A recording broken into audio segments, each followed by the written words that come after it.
Salut les copains, c'est Sylvain de BLC. On se retrouve aujourd'hui, on est mercredi, c'est le live du mercredi. Et je suis très heureux de vous retrouver pour un sujet qui, vous allez le voir, vous me voyez peu souvent, même voire presque jamais sur ce genre de sujet, à savoir la paye. Et ce soir même un sujet assez compliqué pour moi en tout cas, sur la paye, à savoir l'audit de paye. Alors, avec, avec mes expériences passées, je maîtrise plutôt bien l'audit de paye.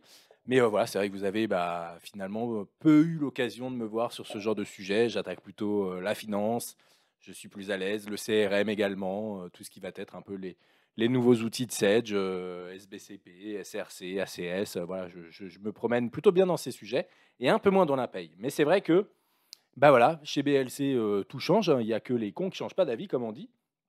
Et notamment, on n'a jamais voulu faire de paye et vous le savez, depuis septembre-octobre, on a la chance de compter 2 nouvelles personnes chez BLC que je salue ce soir. Mathilde et Annie, si vous êtes là, je vous fais un gros coucou.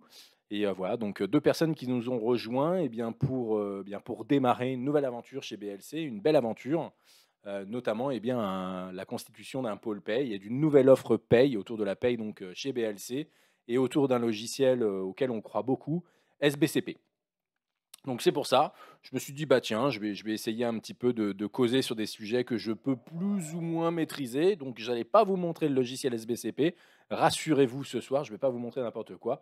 Mais on va parler audit de paye. Et donc finalement, il y a quand même un lien assez intime entre la paye et la comptabilité, et notamment par cette opération, cette fameuse opération, l'audit de paye que vous constatez tous les mois et qui vient globalement indiquer en fonction de numéro de compte, la paye de vos salariés. Alors, je vais vous montrer un petit tableau. Alors, pas tout de suite, mais déjà la paye, on va partir d'un postulat assez simple chez nous. La paye, il y a 2 parties. Il y a toujours une partie salariale et une partie patronale. Voilà. Pour ceux qui sont un peu plus à l'aise avec la paye, il y en a peut-être qui nous ont rejoints ce soir qui sont novices là-dedans, et donc ça peut être un sujet assez large. Pour d'autres, voilà, vous le savez, donc dans la paye, on a bien ce qu'on appelle la part patronale et donc la part salariale. Et donc au final, pour les salariés, hein, ce fameux salaire brut auquel tout le monde parle, c'est un salaire que finalement, je comprends pas trop aujourd'hui. J'ai jamais trop compris ce fameux salaire brut, parce que c'est un montant qu'on voit jamais, qu'on ne paye jamais, qu'on ne verse jamais, qu'on soit employeur, entrepreneur ou qu'on soit salarié. Le salaire brut, personne ne le voit jamais passer. Le salarié, lui, il a ce qu'on appelle le salaire net, et l'employeur, lui, ce qu'il finalement voit qui sort un petit peu de chez lui, c'est le salaire chargé, qui ne correspond pas au brut, qui correspond au brut plus les charges patronales qui viennent s'y additionner. Voilà. Donc le salaire brut, ça a toujours été un peu pour moi un grand point d'interrogation. Heureusement, aujourd'hui, je suis plus salarié, et donc je me suis un petit peu dédouané de toute cette partie cotisation salariale, patronale, auquel je comprends rien du tout. Et voilà, donc c'est beaucoup plus simple. Et puis surtout, c'est pas moi qui m'en occupe. Salut fils, écoute, je suis hyper content que tu nous rejoignes ce soir. On parlait de toi, écoute, il y a quoi? Il est 18h08. Allez, on parlait de toi il y a moins de 30 minutes, je pense, avec Nicolas et Baptiste. Donc, voilà, ça me fait très plaisir de te voir. Ça faisait longtemps qu'on ne t'avait pas vu. Voilà, il y a Nico qui me fait un petit coucou. Il voit que tu es là. Il est content comme tout. Voilà, donc en tout cas, bienvenue sur ce live. Du sucre sur le dos, non, jamais. Tu sais, on n'est pas comme ça chez BLC. On est toujours très sympa, et voilà, c'est notre façon. On est comme ça. Moi, comme beaucoup d'ailleurs, mais voilà. Donc non, non, t'inquiète pas de sucre sur le dos, où on se disait que tu étais finalement dans l'équipe, enfin pas tout à fait dans l'équipe, mais que tu nous suivais depuis un petit moment. On se faisait la réflexion avec Nico et Bat. Je reviens un petit peu donc sur mon audit de paye. Donc l'audit de paye, d'accord, ce fameux brut, un peu complètement abstrait, auquel finalement, combien vous voulez? 50 000 bruts par an, et au final, bon, ni le salarié ni l'employeur, le salarié ne touche pas 50 000, l'employeur verse pas 50 000, donc bon, bref, grande interrogation autour de ce fameux salaire brut. Mais on n'est pas là ce soir pour parler de lui. On est là ce soir pour parler de l'audit de paye, et je vais essayer dans ce live d'aborder un point de vue un petit peu technique, l'audit de paye. Après, bien évidemment, s'il y a des questions très pointues sur comment on calcule les cotisations ou quoi que ce soit, je vous remettrai dans les mains expertes de Mathilde et Annie. Vous verrez que Globalement, quand je les entends parler dans les différents tutos qu'elles ont faits ou au quotidien quand je parle avec elles, globalement, je comprends que moi, je ne comprends rien à la paye et que quand je les écoute, elles comprennent bien leur métier. Voilà. Donc, je vous mettrai dans leurs mains expertes.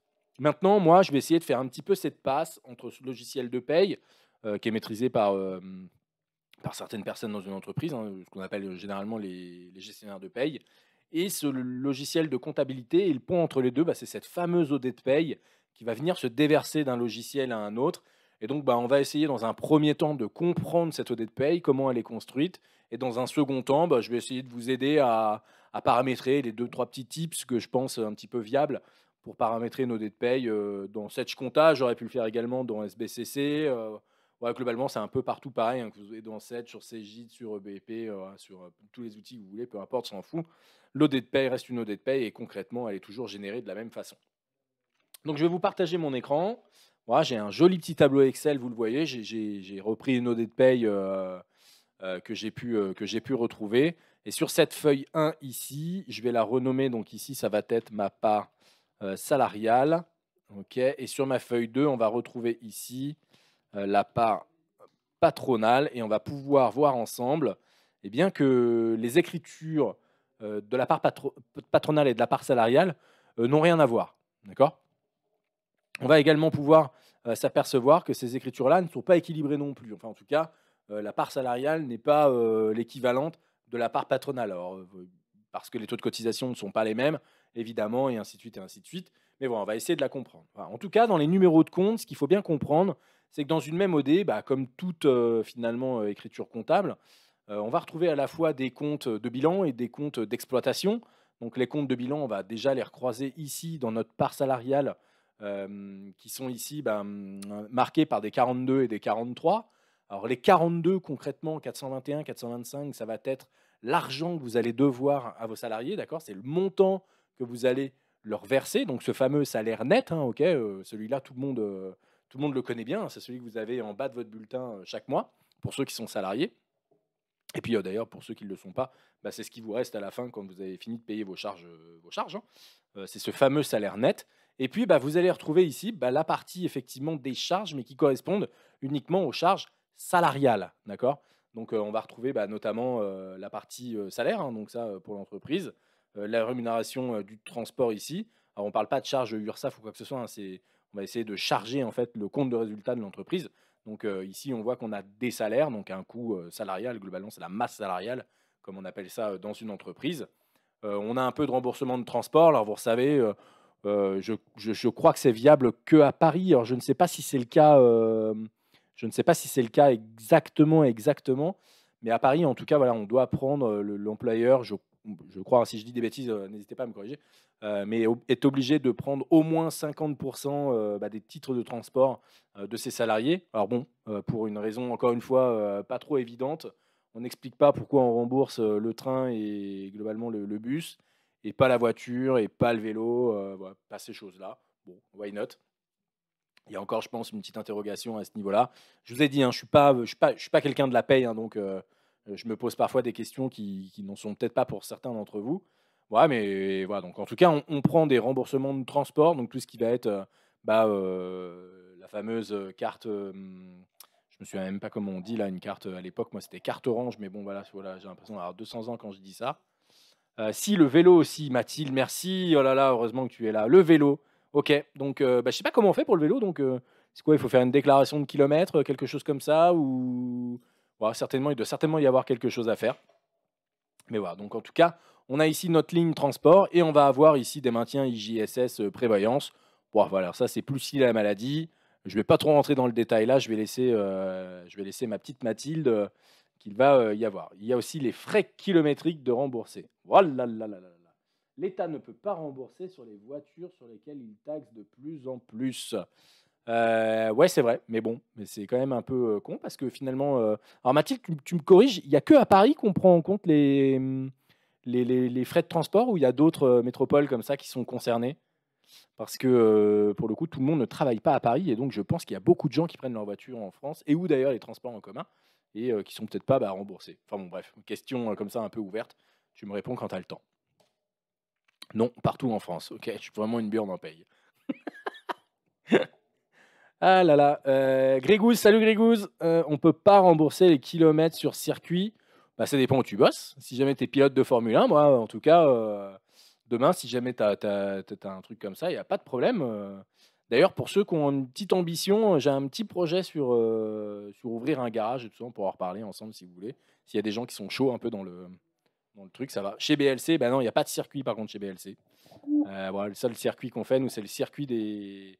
Bientôt, hein, le circuit des bistrots, jeudi soir notamment. N'oubliez pas, c'est Noël cette semaine, c'est le Beaujolais nouveau, jeudi soir. Je le dis, je le dis pas. Voilà. Donc, en tout cas, attention avec modération. Je crois qu'il faut le dire également. Donc, voici donc notre dé de paye d'un point de vue charge salariale. Et on va retrouver notre autre copine au dé de paye. Donc, il y a deux au dé de paye presque, enfin, qui sont concentrés en une seule. Mais en tout cas, il y a deux parties, la part salariale et la part patronale. Et dans la part patronale, ben, on va récupérer ces fameuses cotisations, donc dans laquelle on va retrouver l'URSSAF Sécurité sociale. Et ensuite, on va retrouver toutes les cotisations aux mutuelles, aux retraites, aux prévoyances. Ouais, et j'en passe certainement et des meilleurs, l'effort à la construction, hein, la GFO, tout ça, la formation, la taxe sur les salaires. Je ne maîtrise pas tout, voilà tout ce qui est marqué ici. Mais en tout cas, on a toujours cette répartition compte de bilan qui sont, alors pour la part patronale, cette fois-ci exploitée au travers de comptes 43-44. Et ici, voilà, on va avoir des comptes plutôt 645 donc dans mon compte d'exploitation. Donc 645 sont plutôt les charges, 641 c'est plutôt la masse, le salaire, on va dire quoi. Et les deux forment la masse salariale. Et on va avoir un petit peu de 63 pour les différentes cotisations, les taxes, taxes sur les salaires, la formation continue, l'effort à la construction. Ouais, on va retrouver un petit peu tout ça. Ok. Bien évidemment, les montants débit, crédit doivent être équilibrés. D'accord, on ne fait pas un cours de compta ce soir, mais bien sûr, dans une OD, on a toujours un débit et un crédit qui est équilibré. Sinon, qu'est-ce qui se passe dans cette? On ne peut pas sortir du journal, effectivement, vous l'avez bien dit. Voilà, donc bien sûr, il y a un contrôle hein, d'équilibrage. Ok. Donc voilà, donc on va retrouver ici notre fameuse part salariale et part patronale. Cette OD de paye, elle doit être constatée dans votre comptabilité tous les mois. D'accord. À chaque fois, donc en fin de mois, vous payez vos salariés, ou en tout cas le 5 du mois. Enfin, ouais, je crois qu'il y a un petit peu des autorisations de décalage. Je ne sais pas trop exactement comment ça se passe, mais en tout cas, tous les mois, vous avez une OD de paye à retranscrire dans votre comptabilité. Alors maintenant, on va plus se mentir, on est en 2021. Je pense que si vous êtes comptable en poste ce soir et que vous écoutez ce live et que globalement vous saisissez manuellement votre OD de paye, s'il vous plaît, contactez BLC. Là, il y a un gros problème. La saisie manuelle des OD de paye aujourd'hui, ça ne doit plus exister. Voilà, donc on est bien d'accord là-dessus. Voilà, donc bien sûr, pas de saisie manuelle au niveau des OD de paye. Tous les logiciels aujourd'hui sont au moins en mesure d'extraire un fichier Excel ou un fichier texte.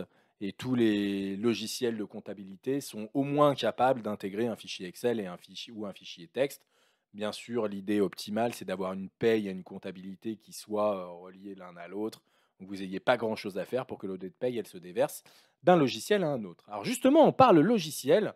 On va maintenant un peu aller farfouiller dans une comptabilité. Donc, je suis ici donc, dans Setch Comptabilité, je suis en V8, mais peu importe, encore une fois, ce live, il n'est pas là pour vous vendre du Sedge, hein, pas du tout. Ça aurait pu être du CJ, de l'EBP, ce que vous voulez derrière. Ça aurait pu fonctionner. L'idée ici, c'était vraiment de constater donc, cette écriture mensuelle, cette fameuse OD de paye dans des journaux qui vont être dédiés à ça. Alors, pour les bonnes pratiques, les petits tips que je peux vous donner, c'est déjà, au niveau de vos codes journaux, d'isoler un journal pour les OD de paye. Il y a encore aujourd'hui des comptables qui balancent les OD de paye dans les journaux d'OD classiques, à côté des écritures de TVA, à côté des écritures de différence de règlement, des quarts de change, de FNP, de CCA, enfin voilà. Et donc finalement, tout ça, c'est pas très clair. Alors ça reste clair quand on fait une analyse par compte, parce que globalement, un compte reste un compte et l'écriture qui doit aller dedans est bien là. Hein. L'OD de paie, encore une fois, on parle de 645, 641, de 42, de 43, de 44. Alors plutôt 44 lié à la paye, parce qu'on va aussi retrouver la TVA dans les 44, ou bien l'IS ou quoi que ce soit. Mais voilà, donc en tout cas, on a bien des comptes qui sont dédiés à cette fameuse OD de paye. Mais c'est vrai que le petit tips, en tout cas, quand nous, nos clients ne sont pas organisés comme ça, ou bien qu'ils ne sont pas organisés du tout et qu'ils nous demandent de les organiser, moi j'aime bien. Nouveau, je crée un dossier, un petit journal qui s'appelle PAIE, d'accord, que je mets en type général. On n'est pas dans des achats, on n'est pas dans des ventes, on n'est pas dans la trésor et c'est pas de la situation, c'est du réel. Donc on va créer un journal de type général qu'on va appeler, pourquoi pas, OD de paye. Voilà. Alors pourquoi faire ça? Eh bien tout simplement parce que au moins c'est bien clair. Voilà. J'ai un journal qui va être identifié dans le lot de mes codes journaux que je peux avoir. N'oubliez pas, il n'y a pas de limitation de code journal, donc vous pouvez vraiment avoir une comptabilité très complète avec plein de codes journaux si cela vous amuse. Mais au moins vous êtes certain de pouvoir cliquer sur un code journal et de retrouver votre OD de paye du mois de janvier, de février, mars et avril. Voilà, on y revient souvent à cette petite OD de paye, hein, elle est quand même ultra précieuse. Voilà, je sais que nous, notre Dafsana, il en parle pas mal. Voilà, il y a des choses à faire dessus, comment on appelle ça? Des provisions pour les congés payés. Enfin voilà, donc plein de choses que, évidemment, encore à nouveau, je ne maîtrise pas dans le calcul, mais que j'arrive à voir en tout cas comptablement et qui ont un impact fort sur à la fin votre résultat comptable, quoi, et donc nécessairement sur votre résultat fiscal. Voilà, donc en tout cas, pour vite retrouver votre OD de paye, s'il vous plaît, dans la compta, ici, vous allez me créer un journal OD de paye. Et ensuite, dans le journal, eh bien, vous allez y glisser vos différentes OD. D'accord? Donc là, je suis sur ma base de données bijoux. Forcément, c'est une base de thèse, donc c'est toujours mal fait. L'OD de paye va se retrouver, j'imagine, dans un journal d'OD. Je n'ai pas trop besoin de chercher, mais si j'ouvre le mois de janvier, gagné. Voilà, on voit ici qu'on a notre petit salaire du mois de janvier. Super.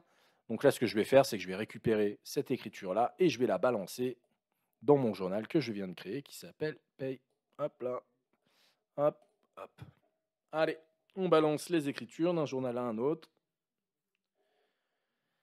Voilà. Et maintenant, on a quelque chose de très clair. On va prendre uniquement les journaux qui sont ouverts et on va pouvoir retrouver ici notre journal de paye. Et là, vous voyez tout de suite que pour retrouver notre OD de paye, c'est très clair. Mathilde, je ne sais pas comment tu fais, toi. Si tu fais un petit peu. Ça aurait été sympa si on pouvait taguer les écritures pour pouvoir filtrer dessus par la suite. Alors, où est-ce que tu veux faire ça, Fizz, exactement? Ça aurait vraiment simplifié les choses. Mais où tu veux le faire ça? Dans la compta? Dans ton code journal? Si- Après, d'un point de vue reporting, je ne comprends pas tout à fait ta question, mais en tout cas, tu as toujours accès, tu vois, à ton 641, voilà, si tu veux l'analyser, hein, dans ton traitement ici, tu vas voir ta gestion des comptes généraux. Enfin, je t'apprends certainement pas ça. Voilà, toc là. Hop, on va avoir ici mon 641 et ici, je vais pouvoir l'analyser d'une façon qui n'est pas tellement reporting, qui est plutôt visuelle ici. Et ensuite, je vais pouvoir réattaquer dans mon logiciel du BI, hein, Sage BI ou MyReport BE, en l'occurrence, c'est deux logiciels qu'on commercialise chez BLC, qui sont géniaux d'ailleurs. On va pouvoir faire des tableaux pas mal sur les salaires. D'ailleurs, j'aurai un autre live la semaine prochaine. Plutôt sur la partie BI liée à la paye, où je vais essayer de vous aider à obtenir quels sont les bons KPI à obtenir sur la paye. Voilà. Il y en a qui sont nécessairement assez connus. Il y en a d'autres qui le sont un petit peu moins, un petit peu plus aujourd'hui. On a beaucoup entendu parler de bilan social notamment. Je ne sais pas si c'est obligatoire pour toutes les sociétés, mais voilà, donc je pourrais vous montrer en tout cas quels sont les bons KPI à mettre en place, les bonnes pages, les bons Excel à mettre en place. Et si toutefois vous avez besoin de reporting qui existent déjà, qui sont en notre possession, on pourra vous les communiquer, hein. Il n'y a aucun problème là-dessus. Les requêtes sont faites, elles peuvent être à disposition. Perso, je fais toujours une OD de paye, comme ça c'est plus facile. Ouais, moi aussi. Voilà. Quand j'étais un peu en poste de comptable enfin, de comptable, voilà, dans le cabinet d'expertise comptable, effectivement, ouais, j'ai tout fait. Le pire, c'est l'égalité homme-femme en BI. Et bah, tu vas voir comment je maîtrise le truc. Autant tu le sais que je ne suis pas hyper fort en paye, même plutôt une bonne bille. Bah, tu vas voir que l'égalité homme-femme, je maîtrise à mort. Mais ça, c'est mercredi prochain et pas avant. Le suspense est là encore une semaine. Voilà. Le journal OD est une sorte de tag, si on veut. Ouais, c'est pas vraiment une sorte de tag, en fait. Si, ouais, tu as raison. C'est d'essayer un petit peu de catégoriser ces écritures dans une compta, hein. Pour refaire un petit point rapide sur une compta, on a globalement 4 types d'écritures en comptabilité: des écritures d'achat, des écritures de vente. D'accord, donc on voit bien globalement les deux postes, hein, j'achète, je vends. On va avoir également des écritures qui vont être liées à la trésorerie, donc tout ce qui va être bancaire, la caisse, les comptes divers et variés que vous pouvez avoir, du compte PayPal, du Go Cardless, voilà, des choses comme ça. qui peuvent être historisés donc, sur des comptes à part, donc des comptes de trésorerie notamment. Et ensuite, on va avoir une quatrième opération qui concerne toutes les autres opérations, et c'est ce qu'on appelle les OD. Et effectivement, la paye fait partie des OD, au même titre, pour prendre quelque chose qui n'a rien à voir, mais qu'on retrouve dans le même journal, que les écarts de conversion passif et actif, quoi. Bah, voilà, c'est globalement, ça n'a pas grand-chose à voir, et toutefois, on peut retrouver dans le même journal ces écritures-là. Dans la base de données, il y a l'ID du journal qui est associé à l'écriture. Ouais, effectivement, mais encore une fois, tu peux avoir des comptas, et on en croise encore, hein. La base de données Bijou, c'est un bon exemple. Et c'est pas parce que c'est une base de données qu'elle est de test qu'elle est unique, hein. Il y a encore des comptas qui sont tenus comme ça, où globalement, on a un journal d'achat, un journal de vente, un journal d'OD et un journal de trésor parce qu'il n'y a qu'une banque. D'accord. Et dans le journal d'OD, bah, globalement, c'est vraiment, il y a à boire et à manger, surtout en fin d'année où on va se retrouver avec nos fameuses OD périodiques, hein, avec les CCA, les FNP, les FAE. Voilà, donc toutes les opérations qui vont vous permettre bah, de répondre à une obligation comptable qui s'appelle l'indépendance des exercices, où en gros on essaye de constater quels sont le volume de charges des produits qui concernent l'exercice et surtout qui ne concernent pas l'exercice en question. Voilà, donc on détache en fait les charges. Donc c'est ce qu'on appelle l'indépendance des exercices. Je ne peux pas constater en 2021 une charge qui concerne l'exercice 2022 par exemple. Je suis obligé de faire une OD pour annuler ma charge en 2021 et la comptabiliser donc sur 2022. De la sorte, parce que c'est ce qui a été enseigné à la fac ou à l'école de formation. Ouais, c'est des règles comptables en fait, hein, fils, hein, tout ça. Ouais, moi, j'ai fait pas mal d'études en compta, en finance compta, et pour le coup, ouais, c'est vraiment ce qu'on t'apprend. Enfin, tu vois, tu as 4 types d'écriture, voilà. Après, effectivement, comme tout, on apprend toujours mieux quand on pratique. Et la compta, c'est très rationnel, c'est pas très compliqué. Voilà, c'est très rationnel, il y a des règles, il faut les suivre, basta, quoi. Mais en tout cas, voilà, donc notre fameuse OD de paye, elle est constatée dans ce petit journal qu'on aime bien avec Mathilde. Donc c'est bien, ça nous fait un point commun complémentaire. On aime bien avoir ce petit journal OD de paye pour pouvoir bah, constater notre fameuse OD. Alors maintenant, si on essaye de comprendre cette OD, ici, donc on va retrouver nos charges salariales, patronales et ainsi de suite. Donc là, vous voyez, tout est mélangé hein, dans une seule OD. Tout à l'heure, dans mon fichier Excel, j'avais 2 onglets, un pour la part patronale, un pour la part salariale. Une OD de paye, bien sûr, elle est complète hein, quand votre expert comptable, bien souvent, parce que on va dire qu'il y a encore bon nombre de bulletins de paye qui sont encore gérés par les experts comptables en France. Euh, voilà, alors même si effectivement il peut exister des solutions alternatives style SBCP, hein, on en reparlera d'ailleurs en fin de ce live, voilà, où vous avez de très bons acteurs comme BLC Conseil par exemple qui se proposent eh bien, de réaliser vos bulletins de paye à votre place. Et pour autant, on n'est pas expert comptable, voilà, donc il ne suffit pas que d'être expert comptable pour faire des bulletins de paye, bien évidemment, il suffit d'être gestionnaire de paye. Mais on en reparlera après avec notre nouvelle offre. Voilà, donc l'OD de paye, qu'est-ce qui se passe dedans? On va déjà pouvoir constater, je vais ranger ça plutôt par numéro de compte, on va retrouver nos fameux 421. Alors là, on a quelque chose d'assez atypique dans cette base de données test, c'est qu'on a un 421 qui va être auxiliarisé, ce qu'on appelle. Alors ça, c'est quelque chose qu'on voit très rarement dans les comptabilités. Alors pourquoi on ne le voit pas? Tout simplement parce que si je suis comptable mais que je ne m'occupe pas de la paye, je sais que Camet gagne 984 euros par mois, que Brille gagne 2780 euros par mois, que Orv gagne 2254 euros par mois et que Hermès gagne 956 euros par mois. Net, bien sûr. Ça, c'est le net. C'est ce que la personne va recevoir sur son compte en banque à la fin du mois, ou en tout cas lorsque nous aurions fait le virement. Alors, je parlais donc d'une comptabilité auxiliarisée. Auxiliarisée, c'est quoi? C'est avoir plusieurs 421 000 comptes comptables pour plusieurs numéros de compte tiers. Ça, pourquoi on ne le voit plus? Bah, tout simplement parce que dans les comptas qu'on croise, on aime bien avoir un seul 421 000 global, sans détail, avec le montant des salaires nets à payer, hein, d'accord? Donc c'est bien ce que l'entreprise va payer à la fin du mois, mais sans détail. Ce qui fait que les personnes qui ont accès à la compta, eh bien, elles peuvent avoir accès au salaire net du mois, bien sûr, mais toutefois, il n'y a pas le détail dedans, donc on ne sait pas qui gagne quoi. On sait qu'en France, cette question-là est une question un peu taboue. Ça est moins vrai dans d'autres pays. Salut Grégouze. On ne serait pas pour de la confidentialité comme par hasard. Non, c'est pas français en fait, quoi. Ouais, en France, on n'est pas trop pour, on n'aime pas trop divulguer combien on gagne, combien gagne son voisin et ainsi de suite. C'est des choses sur lesquelles on ne discute pas trop. Donc en tout cas, on a ici donc notre 420 000 qui est auxiliarisé. Alors il y a de fortes chances que dans votre compta, ça ne le soit pas. Et ensuite, on va retrouver donc nos différents comptes ici pour les organisations, les organismes, hein. Et on va retrouver nos différents comptes de charges. Alors 641, je vous le disais, pour les charges ici salariales et les 645 pour les charges patronales. OK, c'est bon pour ça? On est bon. Et donc, bah voilà, donc notre fameuse OD de paye qui va être constituée directement dans cette comptabilité. Et bien sûr, le 421, on va pouvoir le récupérer derrière avec comment on dit, avec moyen de paiement et on va pouvoir payer nos salariés. D'accord? Donc l'OD de paye, voilà un petit peu comment elle est construite dans une comptabilité. Il n'y a pas beaucoup d'obligations dessus. Alors bien sûr, il faut qu'elle soit valable et équilibrée. Maintenant, ouais, vous pouvez commencer par n'importe quel compte, on s'en moque un peu. Il n'y a pas de problématique là-dessus. Voilà. Et donc pour en revenir à l'auxiliarisation, en compta, on n'a pas le détail et seul le détail existe dans le logiciel de paye. Donc finalement, les gens qui ont accès à la paye, bien souvent, connaissent les salaires de chacun, mais ça, bon, c'est plus ou moins normal.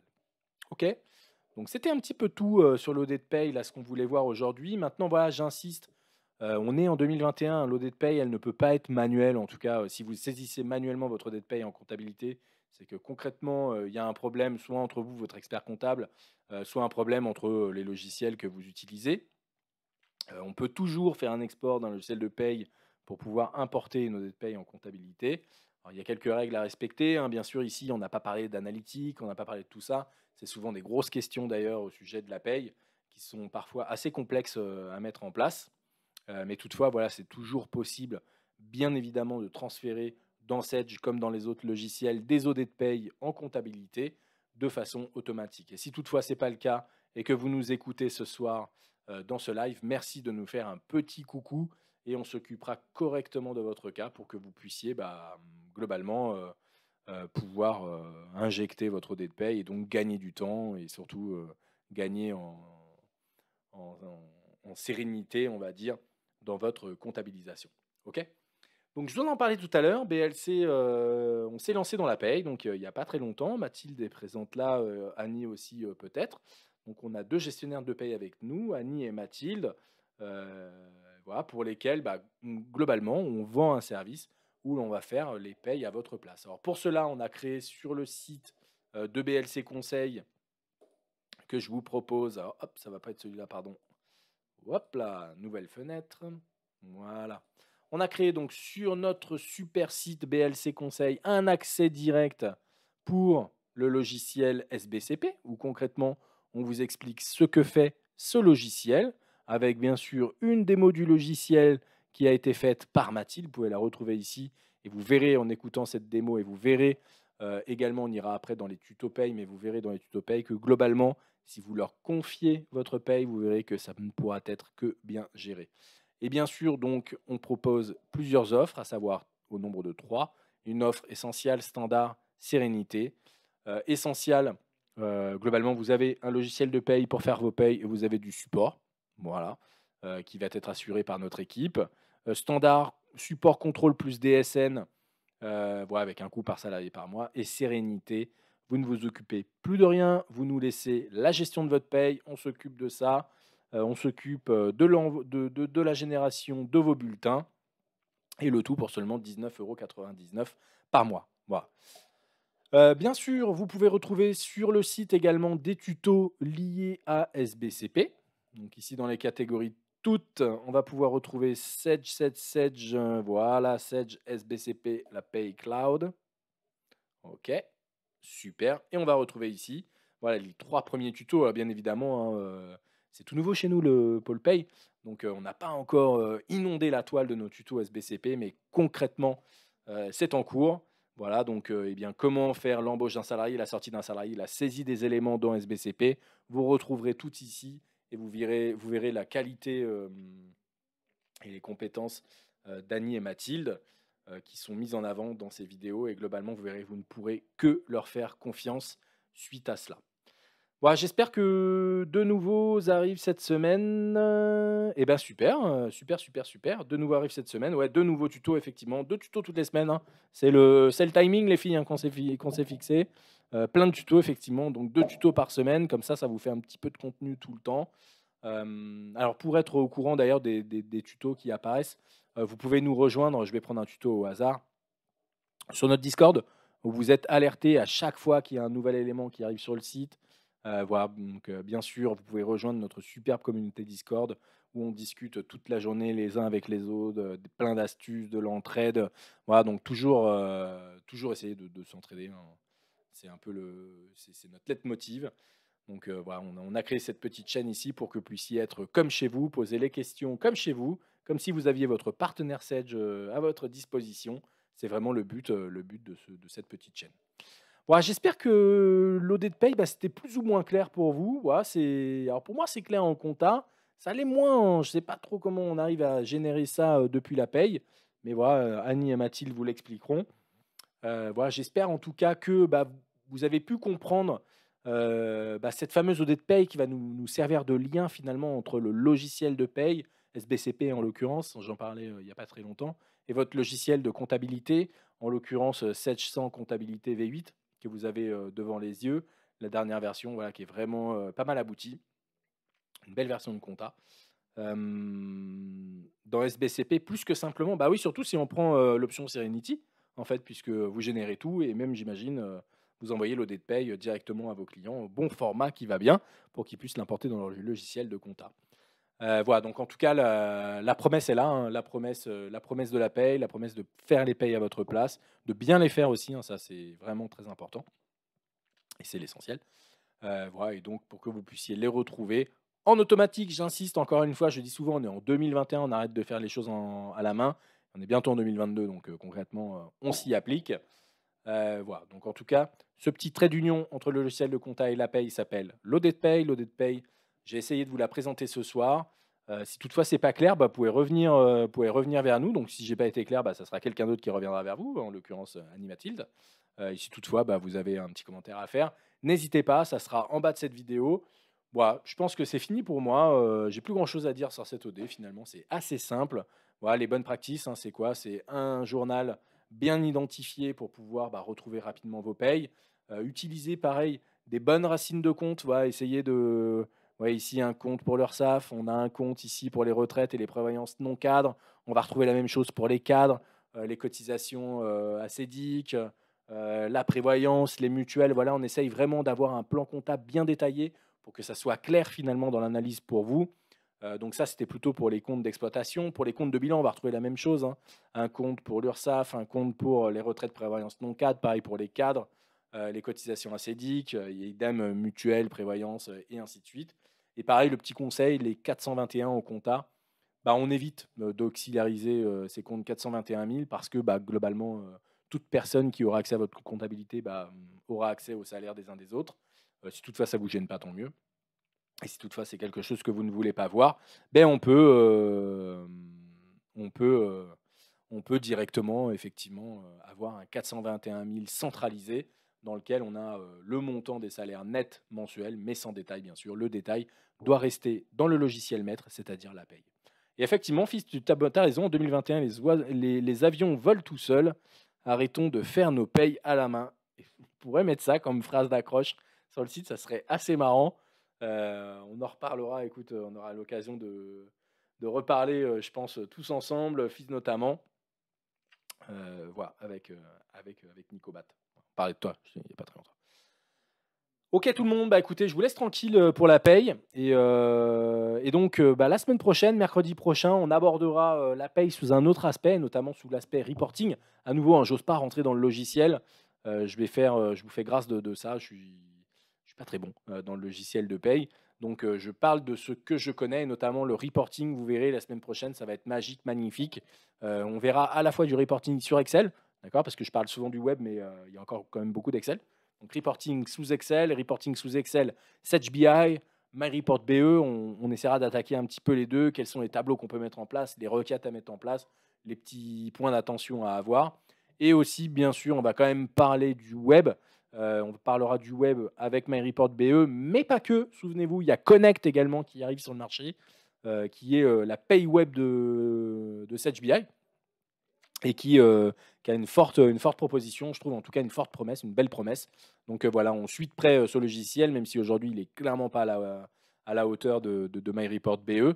Voilà, toutefois, on adore suivre un petit peu les logiciels qui émergent au jour le jour, dans notre monde de logiciels. Voilà, écoutez, c'était Sylvain de BLC. J'étais ultra ravi de vous retrouver ce soir. J'espère que ça vous a plu. J'espère que vous serez là mercredi prochain. Je compte sur vous, je compte sur votre présence. Et je vous dis à très vite. Sur ce, je vous souhaite une bonne fin de semaine, un très bon mercredi. Et n'oubliez pas, demain, jeudi, c'est Beaujolais. Allez, à plus tard tout le monde. Ciao.